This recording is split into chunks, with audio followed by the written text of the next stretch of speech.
Thanks for listening to the ArtTactic podcast. I'm your host, Adam Green. Over the last decade, we've seen the Middle East rapidly emerge as a major player in culture. Much like what we witnessed in sports, fashion, entertainment, the region has been investing heavily to attract the world's top talent and institutions.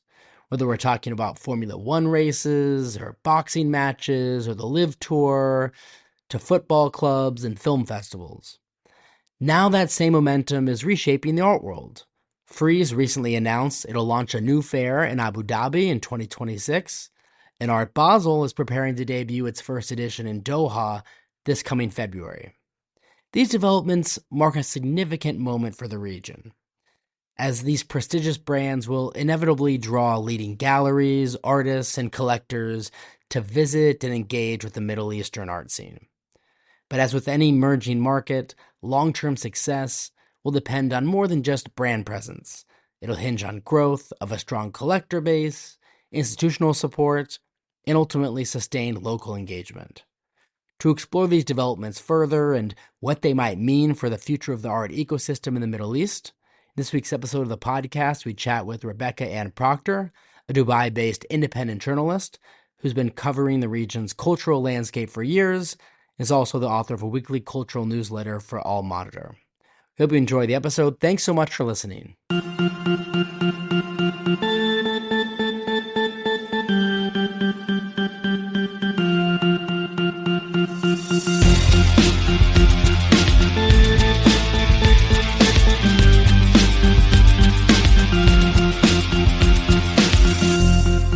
Rebecca, thanks so much for joining us.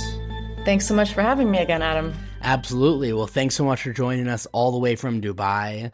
There's a lot of exciting news related to the arts in the Middle East, so we appreciate you coming on to help us break everything down. I think we have to start with Frieze Art Fair, which very recently just announced it'll launch a new fair in Abu Dhabi beginning next year. What more can you share about this development, and how was the local art community, both in the UAE and maybe the broader Middle East, responding to this breaking news?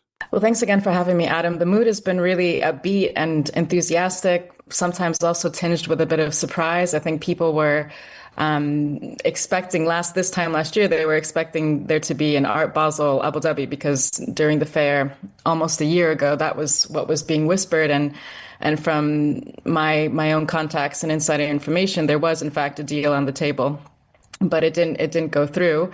So that now that there is a Frieze Art Fair coming next year to overtake the existing Abu Dhabi Art Fair, which has grown in size and also popularity among the regional and international galleries and collectors, I think it's really, really exciting. And I've heard from friends, collectors, curators, dealers in both regionally and internationally that this is, it's a really good news sign for the region, but it's probably most likely to be more international, I think, in terms of a fair, which is already where the fair is going. This year is going to be the largest ever Abu Dhabi Art.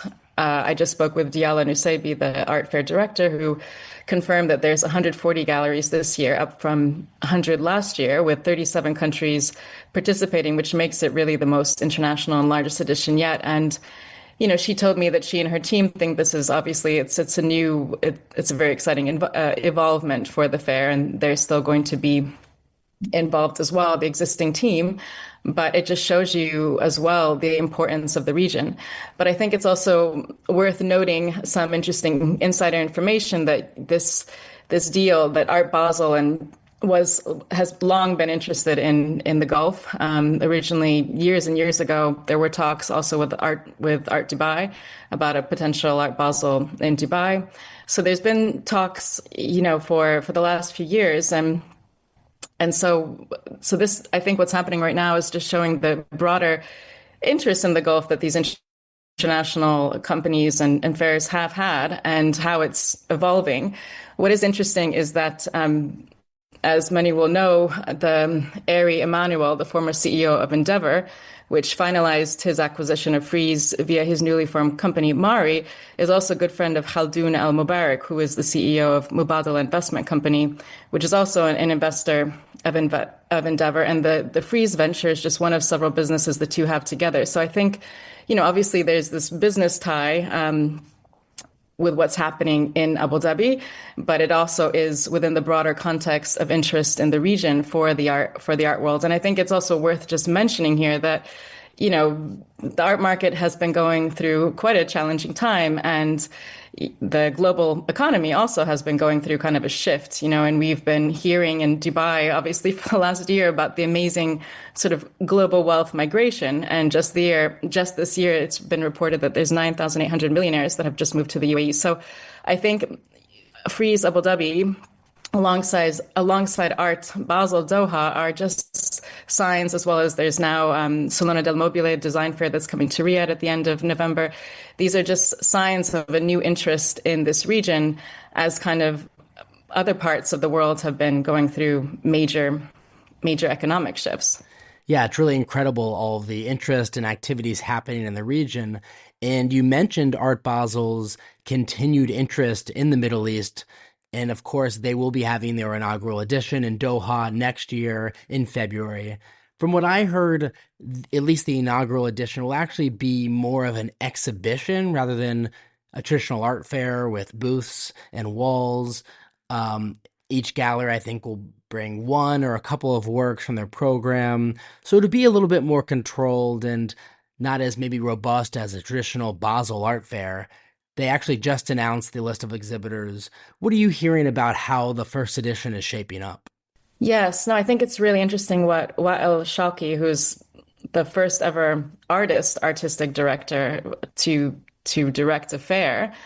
I think it's really interesting to look at the plan that he's putting forth, and it is very much focused on the Arab world. And those who know Shalki's work, his satirical works often blend history, but largely from non-Western perspectives. So I think that there's going to be there already is a very strong focus on the Arab world, on the region. And you can see from the galleries that are participating, obviously there's also going to be international galleries. But as you said, I think it is going to kind of unfold more like an exhibition. I think what's interesting is it's not necessarily going to be in the same kind of tented art fair structure that we expect, from what I've understood. And they're going to be using various different cultural landmarks that already exist in Doha. If you go to Doha, it's incredible, the infrastructure that has been developed over the last, I guess, over 15 years. You have, the cultural hub M7, the Doha Design District, and Meshareb, and landmarks around the National Museum of Qatar. There's the Pei Museum. And from what I understand, a lot of these different museums buildings are going to be used for Art Basel Doha, so that it's this mix of kind of an art fair but also an exhibition. So I think it will be very, very interesting. Shaki first represented Egypt in 2024 at the Venice Architecture Biennial, and so I think he's increasingly presented across the region but also globally. So I think it's going to be very fascinating. And again, Art Basel, which I think is an interesting aspect to mention, is that it is joining this leading Qatari organizations, Qatari Sports Investment. So it's a major Qatari government investor in sports, culture, entertainment, and lifestyle. And what we should know about that is that, I think having, QSI on board to host Art Basel, to partner with Art Basel, is kind of like, as someone explained to me, like creating a Formula One event for the art world. So it makes it seem like this is going to be big business. So it's kind of going beyond an art fair. And I think the whole point of this is, to bring people to Doha. Doha people have, when the news first came out, some people thought, why Doha? It has such a small collector base. It's a very small Gulf nation, but they do have this incredible art infrastructure. I mean, going there is fascinating. You see these amazing exhibitions at such high institutional quality. But again, it's very small population, very small collector base. So the idea is that you're going to bring people like a Formula One event to this major art event. And I think this will be good. It'd be good for Qatar, but good for the entire region. So we have Frieze heading to Abu Dhabi and Art Basel is headed to Doha. I'm sure most of our listeners haven't been to the region before. Can you compare for us these two cities as homes now for major international art fairs?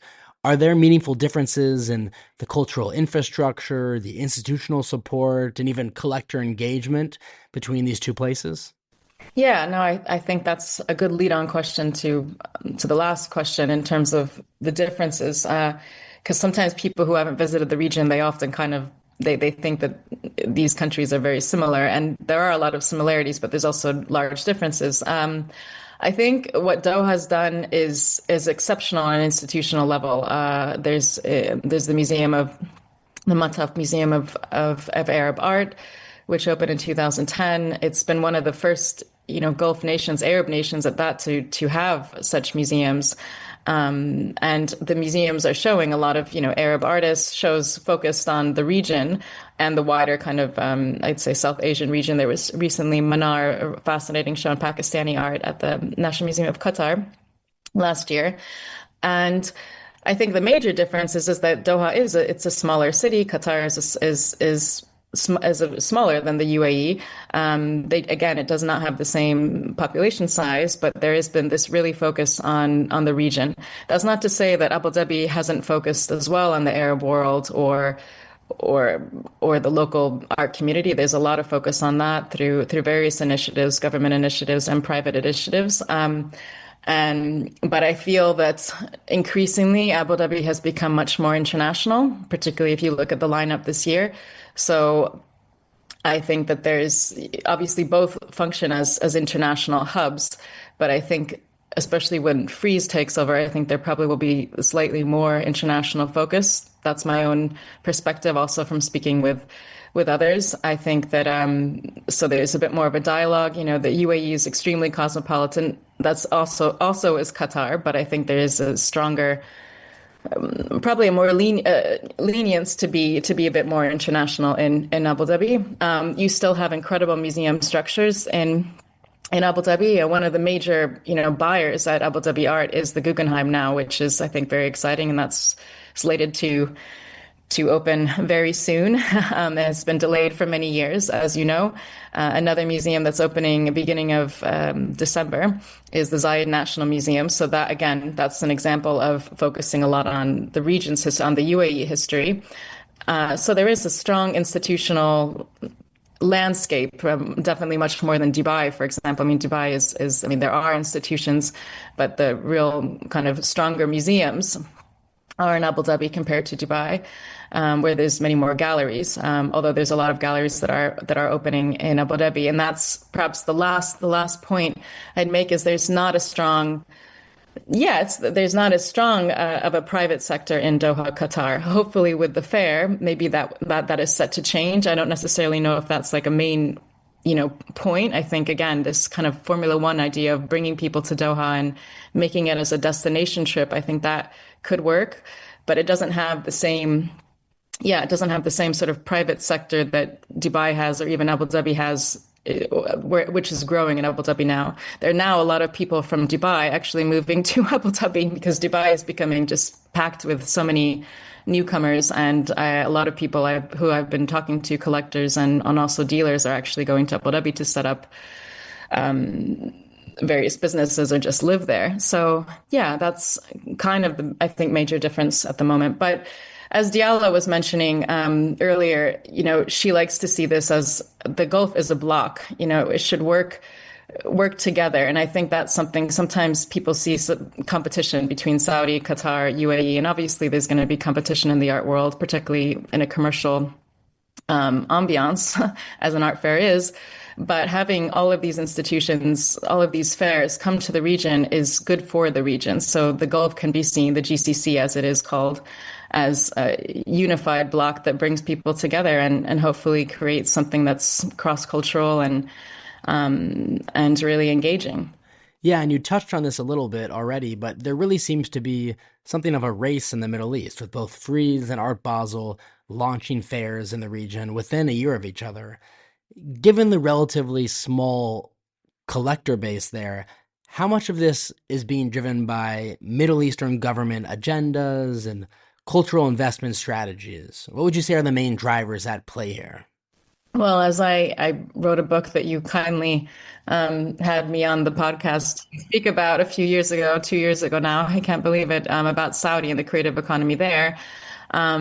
And there obviously is a huge pull from the government in Saudi and investment to build the public and private sector.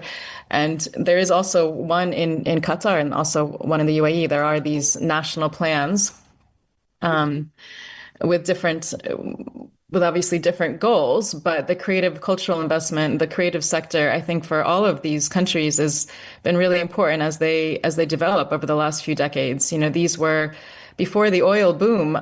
There wasn't much happening in this region. I sometimes you have to be careful saying that because there's always been history and culture in this region, but there wasn't the skyscrapers or the development or the amount of kind of entrepreneurship that you or the international community that you have now. So the discovery of oil and gas here, I think, gave a lot of possibility. But with that, you know, very soon after, there was a strong focus and need to invest in these countries' culture and heritage programs, and because that is important. Without a culture and heritage governmental plan, you know, how do you define a nation and how do you define one's own identity? So I think this is, as these countries continue to build and come more and more on the world stage. I mean, they're already, you know, major capitals now for doing business, not just for art.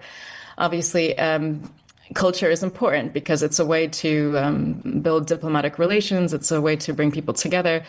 So I see this happening all over the region. TDA, what used to be, I always the Abu Dhabi Art is under a government organization, the Tourism Authority, and so these and also Art Dubai also is part of, you know, there is a link with Dubai culture. So these fairs do have links with government entities, so which also tells you and demonstrates how important it is for these nations to invest in culture and to have these events, not just as a way to celebrate and build an economy, a creative economy, but also for tourism purposes. So, you know, tourism is is very important I think on every country's agenda right now in the region.